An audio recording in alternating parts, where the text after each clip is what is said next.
Les BRICS abandonnent leur projet de monnaie unique et on a également une grosse question qu'on va se poser autour de la présidentielle américaine. Est-ce que le programme de Donald Trump va-t-il faire repartir l'inflation à la hausse aux États-Unis? On va répondre à tout ça dans cette vidéo et bien sûr on va analyser ensemble le Bitcoin et les répercussions de l'euphorie ambiante sur le marché des cryptos pour les prochains jours, les prochaines semaines. On va voir tout ça ensemble dans cette vidéo. Juste avant ça, n'hésitez pas à vous abonner si ce n'est pas déjà fait, à mettre un gros pouce bleu pour m'aider au référencement de cette vidéo et à me dire en commentaire quels sont les prochains sujets que vous voulez que j'analyse ou simplement mettre en commentaire juste un petit smiley ou un petit message pour m'aider au référencement. Alors on est parti tout de suite. Première news, les BRICS abandonnent le projet de monnaie unique, un rêve brisé sous la pression des États-Unis. Et j'ai trouvé que cet article était extrêmement intéressant, donc je vous le mettrai en description. Vous pourrez le lire en détail. Je l'ai trouvé vraiment très intéressant parce que il explique à quel point il y a des contradictions à la fois entre ce que veut la Russie dans un sens et ce qu'elle veut dans un autre, et puis également entre ce que veut la Russie, ce que veut la Chine et ce que veulent les autres pays des BRICS. Euh, donc j'ai trouvé ça très intéressant. Et puis en même temps, dans l'article, on parle vraiment euh, surtout de ce qui va se passer si jamais, du coup, on ne dédollarise pas le monde. C'est-à-dire que finalement, les BRICS voulaient créer d'autres monnaies, enfin une autre monnaie, pour concurrencer le dollar. Mais si c'est pas le cas, qu'est-ce qui va se passer? C'est que le dollar risque de conserver de la force et donc prendre encore plus de parts de marché par rapport à ce qu'elle devait le faire dans les prochaines semaines, prochains mois. Donc au final, ok, mais si le dollar prend de la valeur, qu'est-ce qui va se passer pour les actifs risqués? Parce que généralement, quand le dollar prend de la valeur, les actifs risqués perdent de la valeur. Et donc l'article est très intéressant, je vous laisserai le lire pour ceux qui sont intéressés. En tout cas, on est pour l'instant sur un abandon de la part des BRICS et je pense que c'était à attendre à court terme le temps qu'ils puissent trouver des solutions. Et puis en plus de ça, avec Donald Trump qui est passé, bon, tout est noté enfin, c'est noté en partie dans l'article, mais le fait que Donald Trump soit passé, ça peut créer aussi de la discorde entre les différents pays des BRICS, parce qu'il y en a certains qui sont très contents que ce soit Trump, d'autres qui le sont beaucoup moins. Et donc forcément, ça va créer des tensions. Et justement, en parlant de Trump, est-ce que le programme de Donald Trump va faire repartir l'inflation à la hausse ou pas? On a deux choses à dire pour ça. La première, c'est que quand on compare le taux d'inflation mensuel sur un an pendant le mandat de Trump, on voit que l'inflation avait stagné et avait fortement diminué. Et qu'ensuite elle avait explosé avec Biden. Le problème, en fait, c'est que ce graphique-là, on ne peut pas vraiment le prendre en compte comme si c'était un graphique classique. Pourquoi? Parce qu'en fait, on a eu Covid tout ici, donc l'inflation a chuté drastiquement. Et derrière ils ont monté les taux et l'inflation a explosé à la hausse en fait. Donc c'est compliqué de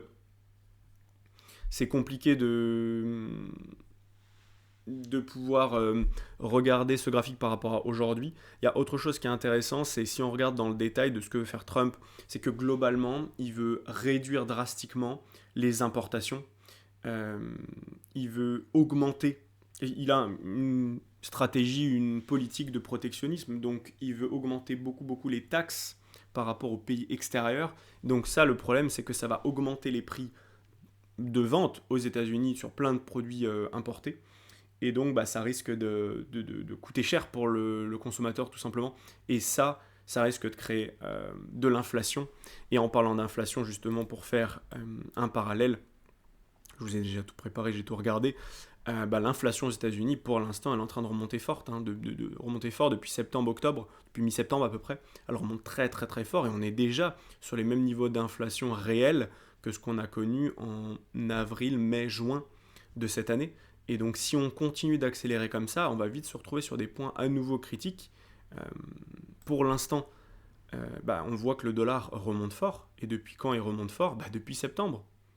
Depuis septembre, ça remonte fort. Et là, le prochain objectif, c'est d'aller casser ce range à la hausse. Ensuite, une fois qu'il aura cassé la hausse, c'est qu'est-ce qui va se passer? Est-ce qu'on va venir combler cette imbalance baissière? On va aller en haut et on va réintégrer à la baisse. Dans ce cas-là, ce sera extrêmement intéressant pour les actifs risqués. Parce qu'ici, on aura une grosse chute du dollar et pourquoi pas avoir un dernier climax sur les cryptos, notamment BTC, mais les cryptos de manière générale. Mais si c'est pas le cas et que juste on vient casser ça à la hausse et qu'on arrive à s'extraire de cette borne rouge et donc de cette imbalance baissière à la hausse, on risque d'avoir une accélération sur le dollar. Et attention parce que les actifs risqués pourraient en prendre une énorme claque. Euh, voilà, pas grand-chose de plus à dire sur ça. Les derniers chiffres qu'on a eus, c'est que ça devait être baissé de 0,25 points, ça a été baissé de 0,25 points. La prochaine décision de taux de la Fed, c'est le 18 décembre, donc c'est dans un mois et une semaine, à peu près un mois. Qu'est-ce qui va être attendu? Logiquement 0,25 également. On est pour l'instant à 4,75, on attend à descendre à 4,50. Qu'est-ce qui va se passer? Est-ce qu'ils vont se dire finalement, on est en train de, l'inflation repart, donc attention, puis Trump qui arrive, on ne sait pas trop comment ça va se passer, on va plutôt temporiser et du coup on ne va pas baisser les taux. Ça, pour l'instant, le marché l'a pas pricé. Donc si c'est le cas, il va se passer des choses sur le marché. Pour l'instant, pas d'affolement. Quand on voit BTC, aucun affolement. On est vraiment dans une phase de bull run, donc là on est en phase accélératrice. Mais tout ce que je vous ai présenté juste avant aura un impact sur la durée potentielle du bull run. Et donc ça peut partir très fort, très vite, mais ça peut s'arrêter aussi très vite, de manière très brutale. Et donc attention, parce qu'on est dans un monde où tout va très vite, on entend vite parler de c'est génial, c'est trop bien, mais il y a un moment donné où les choses s'arrêteront. Et que ça mette un mois pour monter, 6 mois pour monter, ou plus ou moins, il y a un moment donné où le marché va faire ça, ça, et il va corriger. Et quand il va corriger, tout le monde va vouloir racheter et tout le monde va se faire défoncer. Et donc attention parce que ça peut arriver plus vite que prévu. Justement en parlant de ça, à court terme là, pour le coup, pour le moment BTC, là on a tapé les 90 000 aujourd'hui, ce matin, en tout cas sur les perps de Binance, et là on voit qu'on a une belle réaction. C'est normal, 90 000 dollars, c'est un chiffre rond psychologique, pas d'affolement. Pour l'instant, on est vraiment sur un actif qui est très haussier, le marché des cryptos est très haussier. Ethereum, on a cassé notre imbalance baissière qui faisait euh, ici une grosse marque de puissance vendeuse. On a cassé ça à la hausse, on s'est extrait, on a clôturé au-dessus. Maintenant, on peut avoir des rebonds dans cette zone. D'ailleurs, on a créé une grosse imbalance haussière ici. Donc, on peut revenir dans cette zone aux alentours des 2700-2800 dollars sans problème. Ce qui pourrait faire une chute de, si on regarde ici, une chute de 13, 14, 15% sans problème. Mais le réel prochain objectif d'Ethereum, c'est de venir taper cette borne haute. Et donc d'aller faire 25 à 30% de hausse pour taper les 4200 points. Sur ADA Cardano, un peu le même principe. On a cassé notre grosse imbalance baissière qui maintenait le prix vers le bas. On a cassé tous les derniers sommets qui étaient descendants. Donc là, on a vraiment fait une vraie extraction. On voit que on a eu beaucoup de volume, on le voit tout en bas ici, le gros volume vert. Donc on peut effectivement corriger plus fort, mais ce ne sera que des dips pour aller plus haut. En tout cas, c'est ma conviction. Donc moi, ce que je pense, c'est qu'actuellement, beaucoup de gens se sont positionnés à court terme, parce que beaucoup de gens sont en train de paniquer. D'un coup, ils entendent parler du BTC, ils en entendaient pas trop parler. Et là, d'un coup, très rapidement, ils en entendent parler avec ça fait un top, tout le monde ne sait pas trop. Et là, boum, grosse explosion, mince, je suis en train de rater le train, il faut que j'y aille. Et c'est à ce moment-là que les gens se mettent à paniquer et à tout acheter. Et c'est pour ça que là, actuellement, on est en train de vivre juste après ce week-end où on a eu un petit peu d'excitation, une correction. Si on voit par rapport au sommet, on est sur des corrections qu'on voyait déjà 13, 14, 15%. Sur BTC, si on prend le point haut d'aujourd'hui par rapport... Hop, je me suis raté, on va refaire. Si on prend le point haut d'aujourd'hui par rapport au point bas, on a fait un 5% de baisse, c'est vraiment très faible. On pourrait venir taper déjà jusqu'aux 81 000 dollars. Et en réalité, on pourrait même venir taper ici, si on regarde, jusqu'aux 76, 77 000 dollars. On peut venir taper à peu près dans cette zone. Donc ça pourrait faire voilà, un petit dip de 10-12%, ce qui pourrait faire un dip un peu plus important sur des cryptos comme par exemple ADA Cardano, qui pourrait venir taper dans cette zone ici pour revenir toucher tous ces points et venir taper aux alentours des 50 centimes, voire même un peu en dessous des 46 centimes.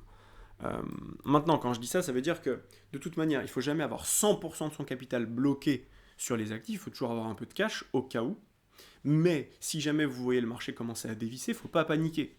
Pourquoi? Parce que le marché qui panique, sur AVE c'est exactement la même chose, hein, on a le marché qui monte, qui vient casser ces derniers sommets descendants ici, il a tout cassé à la hausse, il s'extrait même de ces sommets ascendants, donc il continue de faire une dynamique haussière, c'est très bien. Donc là il peut avoir des dips encore une fois, mais l'objectif c'est de continuer de monter sans problème. Sur BTC, une chose qui est importante, c'est que beaucoup de gens regardent les liquidations. Donc c'est le premier, c'est ce qui est ici. Là. Mais il ne faut pas oublier que les liquidations en vérité, c'est pas ce qui nous pose des top de marché en réalité en fait. Parce que en fait quand vous vous retrouvez sur un marché qui monte, donc tac tac tac qui fait que monter, au moment où vous êtes tout en haut, c'est pas là où vous allez liquider nécessairement le plus de monde. C'est juste qu'en fait vous allez avoir tellement d'euphorie que vous allez pouvoir distribuer beaucoup d'argent à ces personnes-là. Ça, c'est vraiment une compréhension pour de l'investissement qui est extrêmement importante. Et d'ailleurs, les élèves que j'accompagne en individuel savent très bien de quoi je parle, parce qu'on parle vraiment de psychologie de marché au début et des compréhensions de si j'étais une énorme puissance financière, si j'étais un gros fonds d'investissement que je voulais investir, comment est-ce que je pourrais faire? Je ne pourrais pas faire de manière normale, comme Kevin vous montre tous les jours, toutes les semaines, il ne pourrait pas faire la même chose. Donc comment est-ce qu'il ferait? Il serait obligé de manipuler le marché et de trouver des points d'intérêt sur lesquels il pourrait rentrer à coups de milliards ou sortir à coups de milliards. Et donc ce ne serait pas forcément des gros pics de liquidation. Donc le niveau de liquidation n'est pas extrêmement important pour trouver des sommets. Je trouve que c'est plutôt intéressant pour trouver des bottoms sur ce type de dynamique. Donc ça, on va l'enlever. Par contre, ce qui est extrêmement important, c'est le deuxième point que je vous ai mis en dessous. C'est les fundings. Les fundings, c'est globalement, en fait, plus les fundings vont être élevés, plus quand vous allez ouvrir une position en long, donc vous allez parier à la hausse, vous allez devoir payer des frais pour ouvrir votre long. Et plus les fundings vont être bas, donc voire négatifs, et moins vous allez payer de frais, voire vous allez être payé pour ouvrir votre long. Et donc forcément, ça donne envie d'ouvrir plus ou moins de longues. Et là, actuellement, on est sur une explosion des fundings. Je ne sais pas si vous le voyez ici, avec la zone verte ici. On a une explosion des fundings vraiment violente. Et ça, typiquement, c'est une mauvaise chose. Parce que ça veut dire qu'à court terme, on va avoir sûrement à un moment donné un gros calme. On calme tout le monde. Ça peut prendre du temps comme ce qu'on a vu ici, c'est-à-dire explosion des fundings sur plusieurs semaines, plusieurs jours, voire plusieurs semaines. Donc là, on a une explosion des fundings. Ça continue de monter à court terme, pas de problème. Mais ça monte beaucoup moins vite. Ensuite, on se calme. Au bout d'un moment, on vient corriger. On vient chercher les points bas. Les fundings reviennent, voire passent dans le négatif. Et ensuite, on repart. Donc ça peut prendre plus ou moins de temps comme ça. Bon, là, en phase de bull run, ça risque de prendre beaucoup moins de temps. Je ne sais pas si j'ai assez d'historique pour vous montrer dans le passé. On a par exemple ici.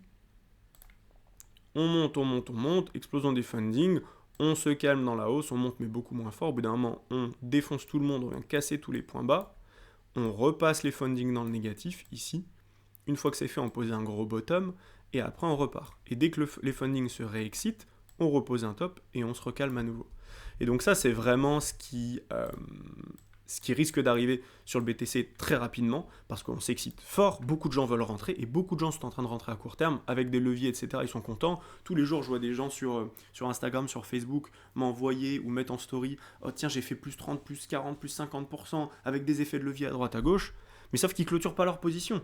Donc en fait, ces mecs-là, ils sont rentrés par ici, et il y a un moment donné où ils vont être en gain, à un moment donné, paf, ils vont se faire nettoyer, ils vont être dégoûtés, ils vont sortir parce qu'ils vont avoir peur.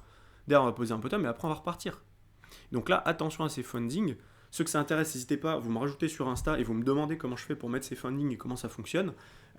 Et puis comme ça, je peux vous aider à monter en compétences. Bien sûr, ceux qui veulent monter réellement en compétences et choisir les bons actifs sur ce bull run, pas investir sur n'importe quoi. Mon lien pour prendre rendez-vous avec moi est dans la description. Si vous voulez vraiment monter en compétences et suivre les bons actifs au bon moment pour déplacer votre capital vers les actifs qui vont réellement performer et pas vous faire complètement avoir en suivant les pseudo-crypto dont tout le monde parle sur les réseaux sociaux. Donc voilà, j'espère que cette vidéo vous a plu. Si c'est le cas, n'hésitez pas à me le dire en commentaire, à mettre un gros pouce bleu pour m'aider à faire décoller cette chaîne et puis tout simplement à faire en sorte qu'on ait une communauté de plus en plus présente. Moi, je vous dis à demain pour une prochaine vidéo. C'était Kevin. Ciao, ciao.